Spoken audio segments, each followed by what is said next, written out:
Hey yo, as you can see by the title, this is a sanction video. Yes, today I'm going to talk about sanctions.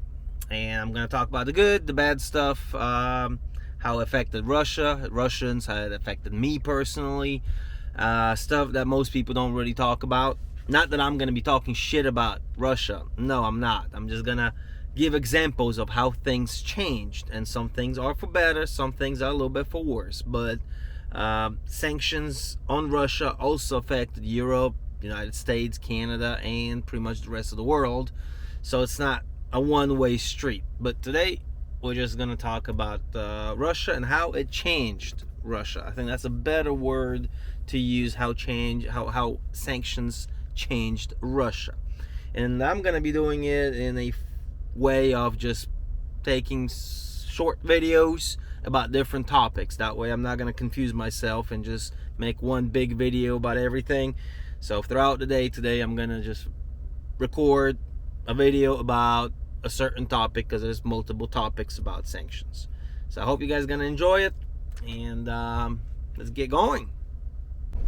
Let's start with deficiency of supplies. So like most people, when they hear sanctions and this and that, they think lack of products, lack of supply, lack of stuff to buy. No, that did not happen at all.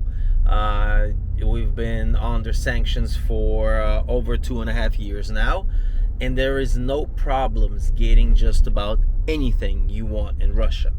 And I mean anything from American made muscle cars on demand, like you want to buy one, you can order one, to British, British motorcycles or whatever they have there, cars, motorcycles, stuff like that, to European, French Peugeot cars, to German BMWs, German candy.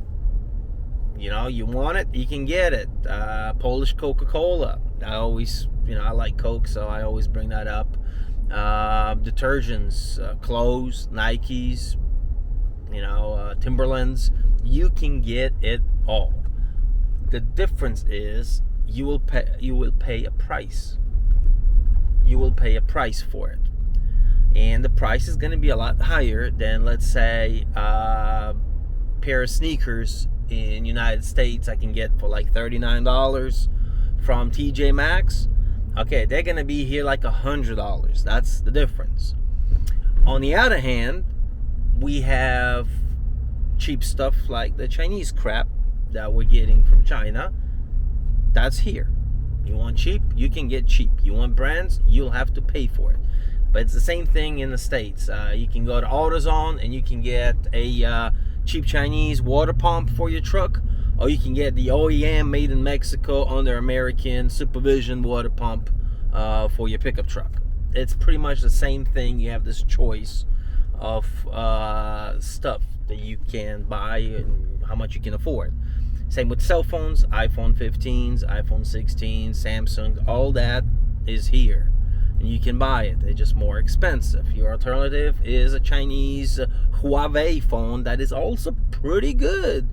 Can't talk shit about them. They're good phones, and they're a lot cheaper. I mean, you can buy a new Huawei for like $100, and it's gonna do everything an Apple iPhone can do, maybe in a worse kind of way, but it'll still do everything. So that's one thing about sanctions. There is no lack of stuff. And there's plenty of people that see a window and they bring stuff into Russia. Either it's order online or they just have it in stock here. Same with machinery. They have it here. I mean, there's some exclusive stuff that's really hard to get. I mean, if you want to get like a brand new Caterpillar, 20-ton excavator, yeah, sure, that's going to be quite tough to get here. But I'm sure there's a way that you can get it through like Emirates or Turkey or some other country. But it's going to cost you a lot to bring one from the States to here. But it's doable. It is doable. So the lack of supplies is not working. when we're talking about sanctions. That's the one. That's the first thing I wanted to get out of my head and on the video. So there is no lack of stuff. You can get whatever you want. It's the difference of the price. What are you willing to pay for it? Like me personally, yeah, I will pay more for a bottle of Coke. I don't mind it. But there is some stuff that I'm not gonna pay more. I'll just get the Chinese or the Russian or the Belarusian or Indian, brand or the off-brand of certain things, because I don't want to overpay. Like clothing, I will never pay $50 a t-shirt. I'm gonna get cheap Indian or Russian stuff that's gonna last me a year, 2 years, and I'm gonna throw it away. So there's that. Next topic. Let me think about it. All right, traveling. Yes, that's also one of the topics, and that's also one of the things that got sanctioned. And pretty much flying into Russia and out of Russia became a little harder. You can't, like, I used to fly Raleigh to New York to Moscow. Bam, easy. Or fly Raleigh, New York, Helsinki, Finland, then St. Petersburg. Very simple. Well, not very simple, but it was quite simple. Now, for example, my mother was visiting me. She had to fly from Raleigh to Paris to Istanbul, Turkey, and from Turkey to St. Petersburg. Yeah, it sounds like not hard, but it just takes longer, because instead of flying from Paris to Moscow, that's like a 5-hour flight, for example, she has to fly to Istanbul, and then from Istanbul fly 4 hours back to St. Petersburg. So it's kind of going out of the way to get here. Yes, you can also fly through Dubai. You can fly through Serbia. Yeah, Serbia. And the Asian countries like Thailand, Vietnam, Cuba, all of them, they have direct flights into Russia. But it's not as convenient as it used to be. So let's say if you're in England or in Germany, in Berlin, and you want to fly to Moscow, you have to fly through Turkey. So it's going to take you longer. If it's a flight from United States, it takes a long time anyway, so it's not as inconvenient as it is, for example, flying from Poland. You have to fly from Warsaw. You have to go to Istanbul or Serbia, and then from there you fly into Russia. So you don't have any straight flights. I don't know how's the border. I'm pretty sure it works because I'm in a bunch of Telegram groups, and people, they're always asking questions, and somebody's answering that the borders are open. You can walk and cross the border. Yeah, sure. And then take the bus. Yeah, that's fun, but it's not really fun at all, because you have a straight flight. It's so simple. You have to fly somewhere, get the bus to the border, from the border get the bus to the city. It just takes it's a hassle. It is. So that's one of the ways that the sanctions they have imposed on the travel. And it's not that bad. It's not as bad as it is. I mean, we flew to Thailand a couple years ago. The sanctions was already active, and we flew out to Dubai. Then we went to Thailand. From Thailand, there was a straight flight to Moscow, Bangkok, Moscow. I was like, oh, cool. Like, not a problem. My mom visited me. She flew Raleigh, Paris, Istanbul, St. Petersburg. There's also a flight Washington D.C., Dubai, Moscow, St. Petersburg. So you have one stop. That's not bad at all. It's just the price is going to be a little bit pricier, and it's a long flight. It's like a 14-hour flight from Washington D.C. to Dubai. But if you like flying, it doesn't matter. I mean, that couple more hours on the airplane does not make that big of a difference. It does not make a difference, and it's definitely not going to make it so people are not going to travel. They're not going to say, oh my God, I got to be 3 hours longer on the airplane, so I ain't going to go nowhere. No, that don't work like that. So, but a lot of companies did lose money, and that's the sanctions that work backwards. Like all the European brands airports and air jets and all that, they all lost money because they can't fly to Russia. Russian airlines, they don't care because they just have more airlines going out to not sanctioned countries that didn't sanction Russia. And then you have Turkey and Emirates that are banking on the airlines. I mean, they're just banking. Turkey don't give a shit. They're just making money. They're all about business, and good for them. But Lufthansa, Air France, the British Airlines, all of them, they don't fly into Russia. That's just negative. That's money that they're losing. So that's one of the examples how, Delta Airlines, American Airlines, same thing. That's one of the examples how sanctions work backwards, that European companies are losing on it. I don't think Russian companies lost anything on the sanctions. It just became a little bit more difficult for people to go certain places in Europe. The rest of the world is just about the same. So, all right, let me think about another topic. One of the biggest affected area of sanctions is the Russian ruble. So let's say before sanctions, the ruble was around 65, 70 rubles per dollar. Right now it's about at 90, 91 plus minus. So it jumped quite high, and that really affected the Russian people, because either way you look at it, except for stuff that's made in Russia, everything else is imported into Russia. So it's import of clothing, goods. It doesn't matter what country. It does not make a difference which country it's imported from. So everything got more expensive. Give you an example, for 10,000 US dollars, you had 700,000 rubles. So 700,000 rubles were $10,000. For $10,000, let's say, buying a good four-wheeler, to buy a new Polaris four-wheeler was 700,000 rubles. Right now the exchange rate is 990. So to export the same four-wheeler, right now it's not 700, it's 900,000 rubles for that equivalent of 10,000 US dollars. So it went up. It went up quite a good percentage, about a 25% increase in about everything, prices of all the imported goods.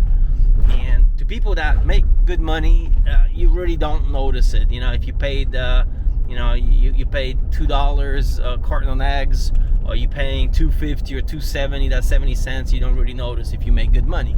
But the working class people that don't make a lot of money, don't have big paychecks, they notice that difference quite good. And there's a lot of alternatives. Like I said, there's a lot of Russian brands that people just buy those instead of the foreign brands. And that kind of leveled out the field. But still, prices went up on everything. But I think after COVID, worldwide prices, inflation just went up crazy. Just in the States, the house market in America, went up like tripled or quadrupled the amount of what you could buy before COVID. In Russia, it doubled. So it's not, compared to the United States, it's not a big difference. But that right there is something that affected Russia, is the exchange rate. And even though, yes, we use rubles and all that, if you want to buy t-shirts or shoes from China through AliExpress or Alibaba or whatever, you gotta transfer the rubles into yens, Chinese yens, and the yens are still under the American dollar, so you still pay that difference in the exchange rate. Same with auto parts, same with cars, with just about everything that's being imported into Russia. And it might not sound a lot, but like I said, people that don't make a lot of money, that changed their lives. I did. To me, it didn't make any difference to me. It didn't make any difference to most of my friends, if we're talking about just household items or clothing, electronics. Cars is a different one. I'll talk about cars in a minute here. But the exchange rate, yes, that's something that changed, and it might drop. I'm hoping for Rubble to drop down to 50 and become really strong. That way, prices on imported goods will go down dramatically. They will go down. But that's one of the sanctions things that affected Russia. And of course, banking, money transfers, bringing money into Russia, leaving Russia with money. That also made it harder for businesses. It's more for businesses than private people, because private people, they can exchange up to $10,000. Up to $10,000, they can exchange the rubles if they want to go on like holiday or vacation to like Thailand or whatnot. That's not a big issue, but they can exchange it in Russia. There's ways to do it. But let's say you are moving from you want to open a business in Dubai, and you have to transfer funds from here to Dubai. It's going to be a little problematic, because most banks not going to let you do a wire transfer or a bank transfer. Okay, not Dubai, that's a bad example. Let's say France or Germany or America, you can't do it. You cannot transfer money. Like, I used to be able to transfer money from my Russian bank account to my American bank account and vice versa. Can't do that. You just can't do it anymore.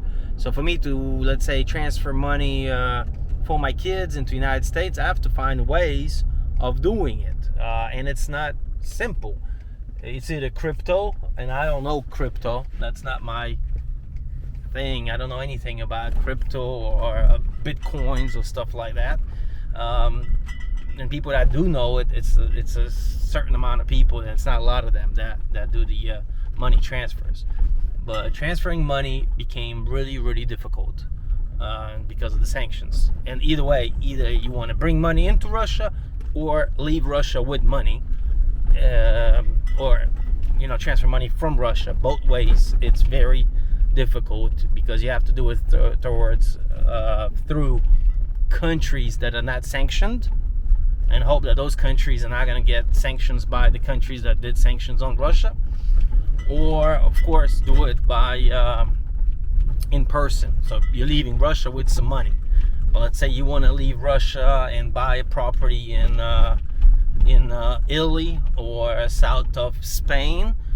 You're gonna have a problem doing it. And same with bringing money into Russia. You're selling a house in the States and you want to move to Russia. It's not gonna be that easy to just transfer the money, and you're not gonna be able to just bring a bag of cash out of America. Like get on the airplane with $300,000 in your backpack. That's not gonna really work like that, because the TSA might stop you, and then you might be asked on the border. In Russia, same thing, that hey, where you got this money from. So it's not easy. It's doable, yes. There's ways, as always. There is ways, but it's not as easy as it used to be. All right, let's keep talking. So one of the major sanctions impact is automotive industry, and all the other stuff like 18-wheelers, trailers, boats, backhoes, excavators, all that other heavy equipment. All that is also a big problem, because first of all, parts. To get the parts, you can only get the parts through the third parties, like a different country, Turkey, Emirates, Kyrgyzstan, Kazakhstan, or the parts that are available here. These parts are super expensive. Because the parts dealers want to make money, so they jack up the prices on them.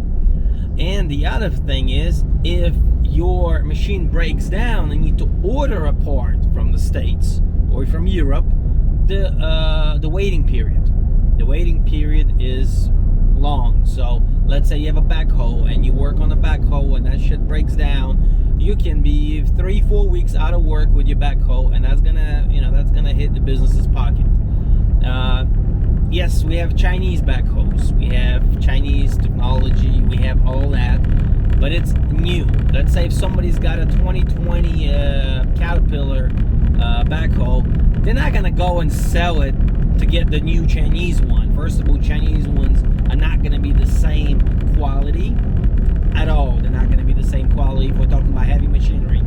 Cars, yes. Cars, I have a video about a Chinese car that we owned for 6 months.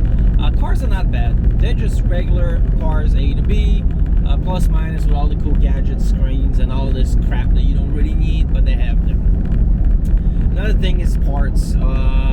So one of the other areas, services got more expensive. Let's say I would order a truck, full truck of crush and run, you know, like 20 cubic feet of 20 cubic meters of crush and run, or sand, whatever, doesn't matter. If I would pay delivery, let's say 4,000 rubles 3 years ago, right now I'm paying for it 8, 9, 10,000 rubles just for the delivery. And also, for example, the price of the rock went up because the machine that breaks down the rock, well, those machines are from Europe or United States, and the prices of parts went up on them too, and the amount of availability of the parts. So this is like a chain reaction that kind of touched all the spheres. And yeah, if you're in a construction business and you don't need like 100 trucks every day, but let's say if I'm gonna need 10 trucks per to level out a lot, 10 trucks, price from 4,000 rubles from 40 bucks to 80 bucks delivery. I mean, yeah, it's gonna hit my pocket, but I'm gonna just raise my prices on my services up higher. And that's how the inflation works, that prices just go up. It's a chain reaction. The other thing is there's plenty of Chinese stuff, but the parts for the Chinese cars, since there's so many of them and so quickly they brought those cars here, the other parts stores are not equipped with the amount of parts needed. So the parts for Chinese cars are not the cheapest ones, or as cheap as they should be, like in China, how much they are there. Or, once again, you order them from China and you have to wait. So you gotta wait 2 weeks for your brake pads, but you're gonna get them half priced.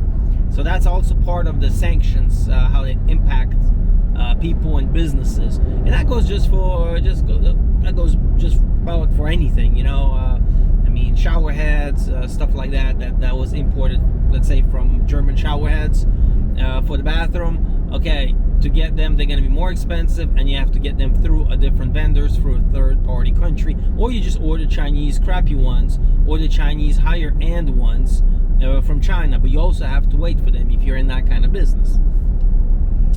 And yeah, it's just time, and time is money. So everything got a little bit slower in that in that kind of categories. Even finding brake pads for my F-150. Yeah, it's a unique truck in Russia. It is. So if I want to get them the same day, they're like 11,000 rubles, like $100.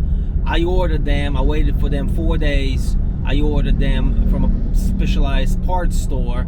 I paid like 25 bucks for them. So yeah, that's not bad at all. What I just do, I just order them in advance, and I have a box of brake pads under my seat just for the future. If I need it, when I need it, I don't have to wait and order that kind of stuff. But most people don't do that. They just don't. So, next topic. Of course, another thing that affected because of the sanctions is how easy it is for foreigners to come to Russia. Right now, it's getting a little bit easier. But the past 2 years, it wasn't as easy. I don't think it was as easy to get the visas because, let's say, in the United States, the Russian embassies closed down. In Moscow, the American embassy closed down. So you have all these logistics problems. So if you want to get a Russian visa, you have to get it like in Mexico now. You can't get it in Washington, D.C. So traveling into Russia also became a little bit harder if you're dealing with paperwork. But now we got these new visa coming up, this 3-year visa that I keep hearing about for expats from the LGBTQ countries, or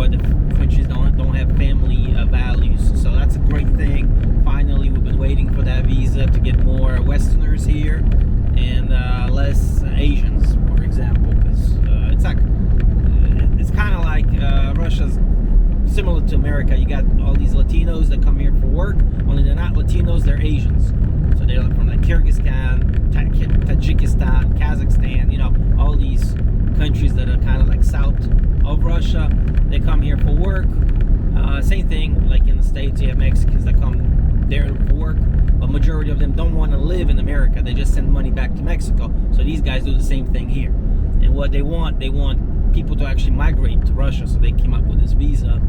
I'm sure you can Google it. I'm not a visa expert. I can care less about that information because I have a legal status here and it doesn't matter to me. And if you really want to find out, I'm sure there's ways that you can find out online or through some Telegram chat groups, lawyers, and other channels that actually specialize in relocation and stuff like that. Another field that got affected is construction. Prices on materials went up double. I mean, really double. Part of the reason is because all the towns that are being rebuilt in the new Russian republics, they bring all the construction materials there.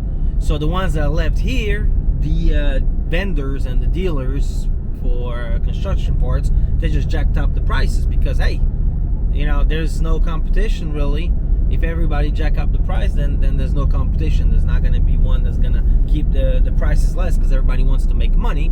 So let's say if I paid $5 per OSB sheet, 9mm or a 1/4 inch or whatever, I would pay $5 for it. And now it's like $10, so it doubled. It's still super cheap compared to the States, where it's like 20 some dollars.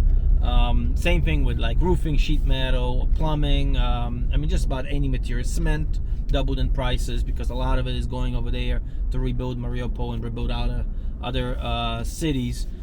So the materials went up. And the rule of thumb is once the prices go up, ain't nobody gonna drop them down. I mean, if I know that I can sell my houses for $65,000, why am I gonna sell them for $50,000?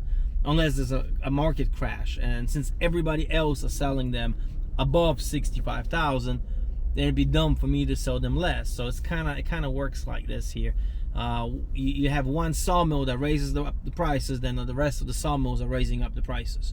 That's it. It's like a chain reaction. Everything depends on each other. This whole thing is a chain. The world is like a big chain. It's like a big circle, and everything depends on each other. For that. And I mean, prices went up. Gasoline, yeah, it went up a little bit. Nothing crazy. Food went up maybe like 20%.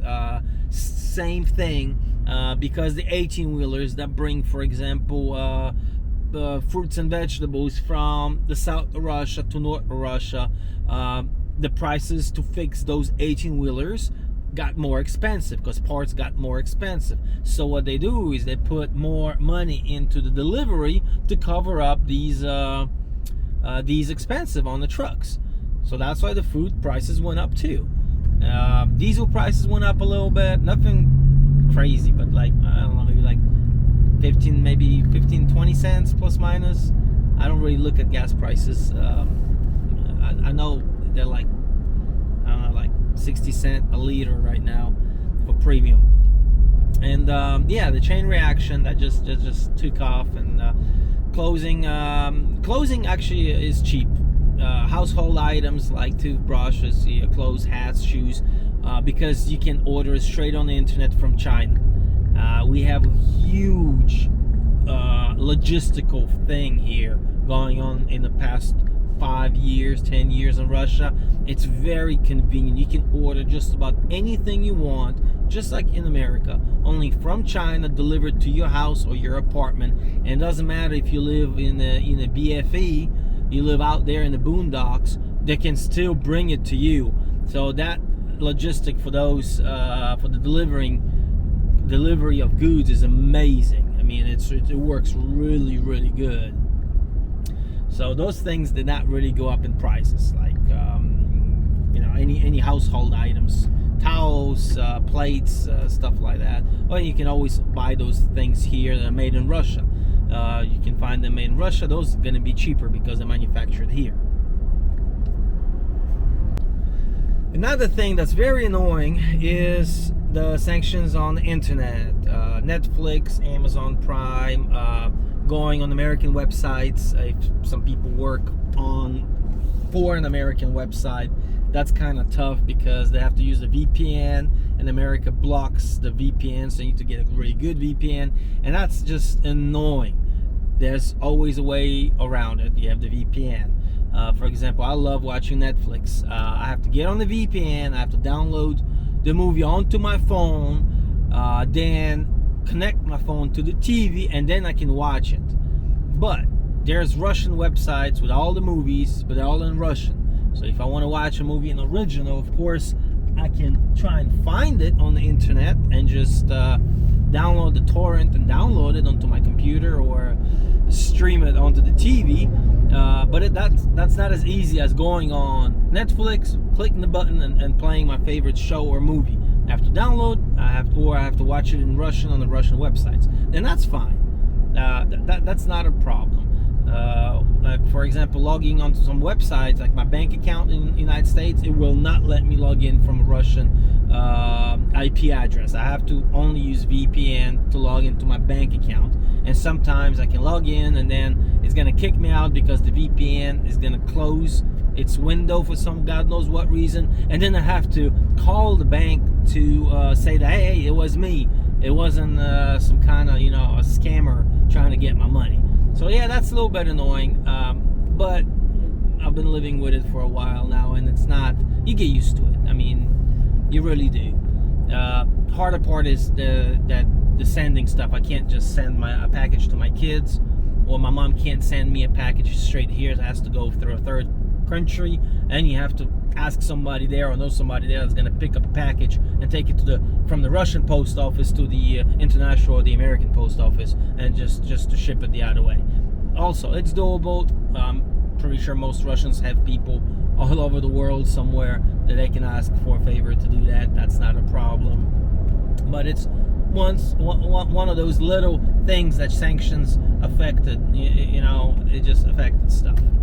And it's livable. It's not really hard. I mean, you get on the VPN and you watch your Netflix or Amazon Prime or whatever. Simple as that. And when it comes down to China, I've had plenty of Chinese brands that are just amazing. They're nothing worse than the American brands. Like you got two brands like Craftsman, Ryobi, and we have Chinese brands. Man, they're just as good. Really, just as good. I got a Chinese motorcycle, like an enduro bike. I've had it for 5 years. I swamped it 3 times on the water trying to cross a creek. Drained the water from the airbox, from the cylinder. It fires right up, doesn't smoke. It keeps on riding. I cannot kill that thing. But then last winter I bought a front loader, brand new from China, and the frame cracked on it within a month of using it. It's garbage. It would not crank if it was negative 10 degrees Celsius. It was just pure junk. But then you have Chinese cars that are pretty good. So China is a big hit and miss, and they're growing.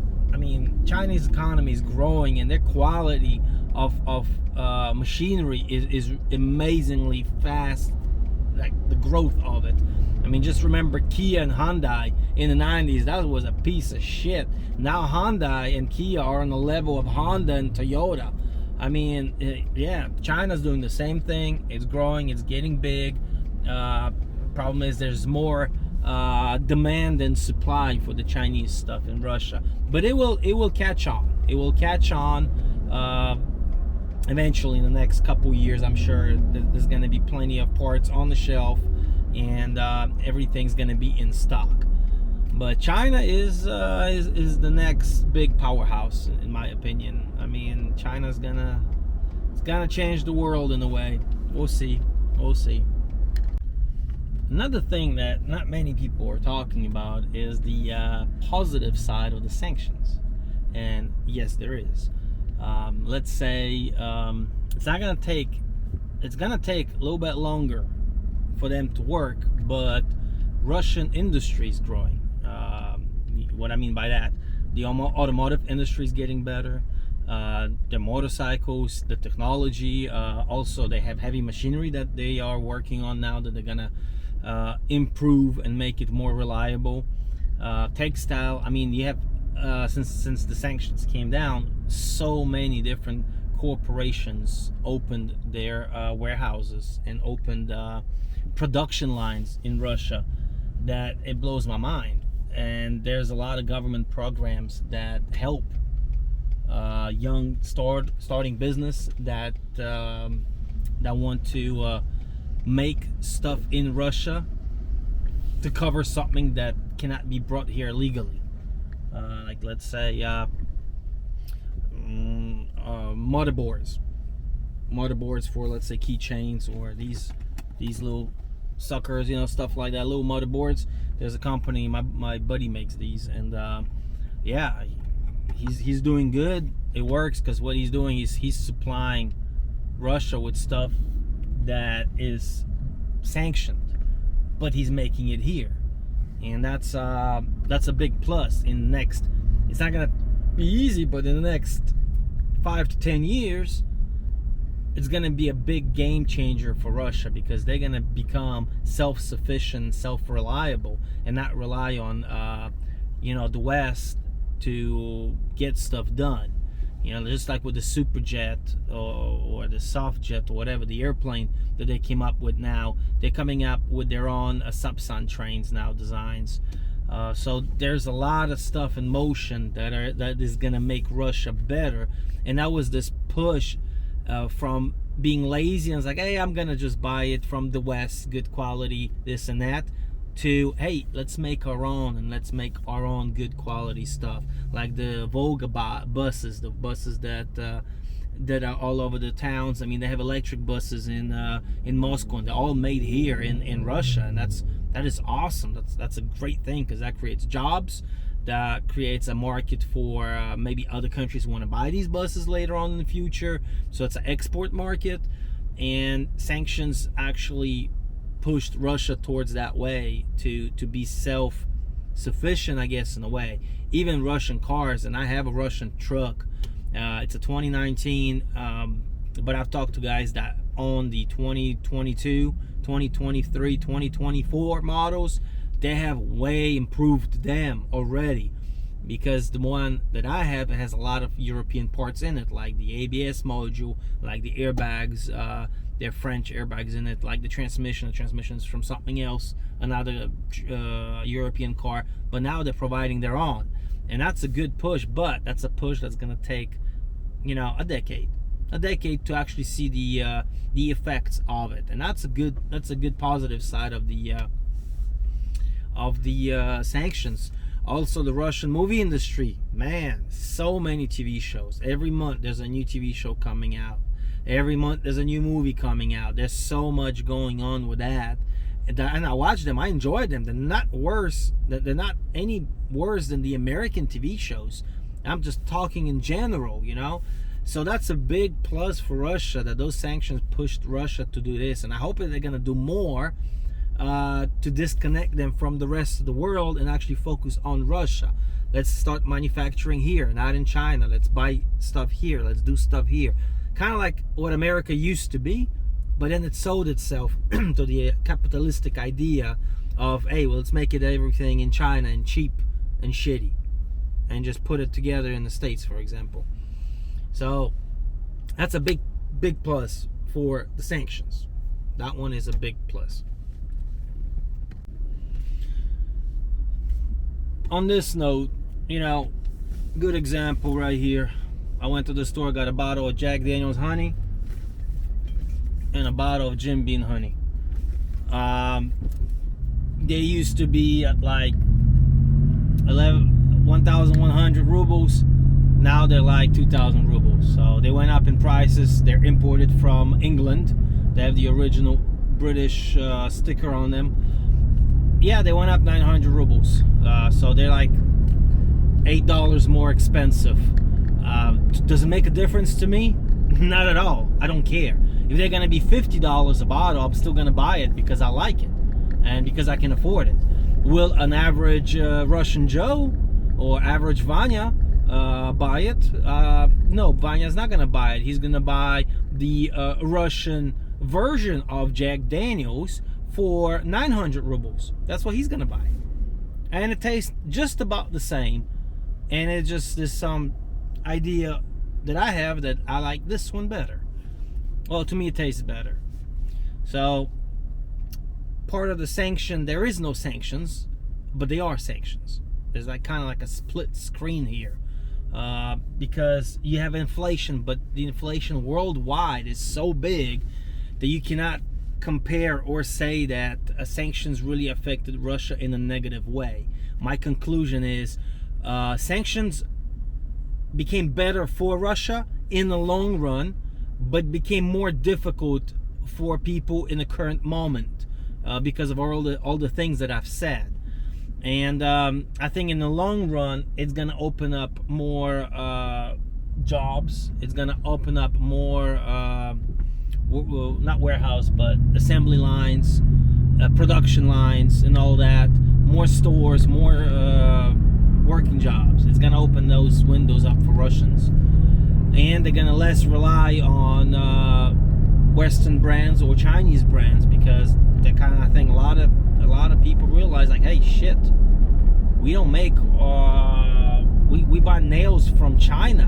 Why the fuck are we buying nails from China when we can make them here? And there's companies that make nails here. But yeah, it is cheaper to buy them from China than to buy the Russian nails. It's kind of mind-blowing, because steel is cheap here. We sell steel to China, and it's stuff like that that's going to change over time.